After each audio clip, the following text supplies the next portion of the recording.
เคส่งเอกสารที่เรียบร้อยงามรอบค่ำท่านผู้ชมเลยหน้าตาเหลือมมองโอเคส่งเอกสารรอบสุดท้ายวันนี้ก็จะเลิกวิ่งแน่เนาะทุ่มหนึ่งพอดีงานเพื่อนนี่โอเคสมอย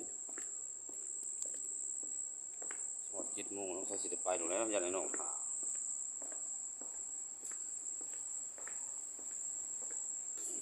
สวยหนาจากบาทก่อนนะจากบาทกันเด้อ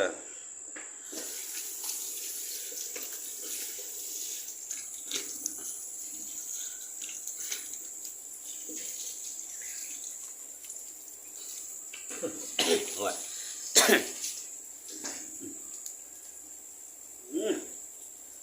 ยิงผมหยองไปเลย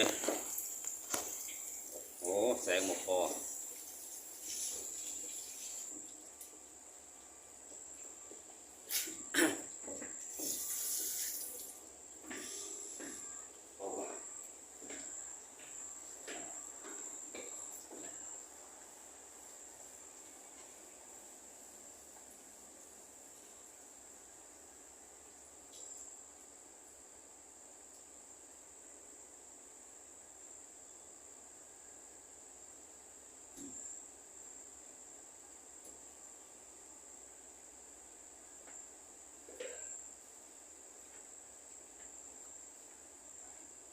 โอเค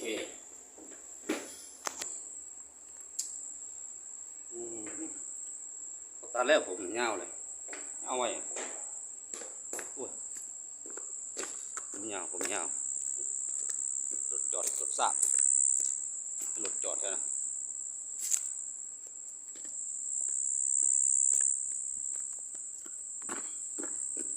แสงไฟสปอตไลท์ส่องมาไม่จะเห็นกันเลยเก๊กเดี๋ยวก็เอาทีมงานบัดทีมงานไอ้น้องถ่ายอยู่หน้างาน2 คนส่งเอกสารเรียบร้อยแล้วก็มีแต่ทีมงาน2 คนแล้วก็กราบบานแน่เลิกทุ่มหนึ่งนี่โอ้ยโทษน้ำเด้อทุกคนเลยเลิกทุ่มหนึ่งถือว่าไว้ได้ไหมเนาะโอเคนักเบาเอาสู้งานก็ต้องฟิตร่างกายก็ต้องฟิต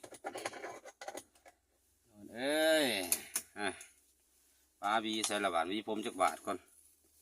แต่งตรงทรงเครื่องก่อนขึ้นรถก็ได้ทรงผมหายตกได้ท่านผู้ชมเลยจนแมลงวันพละ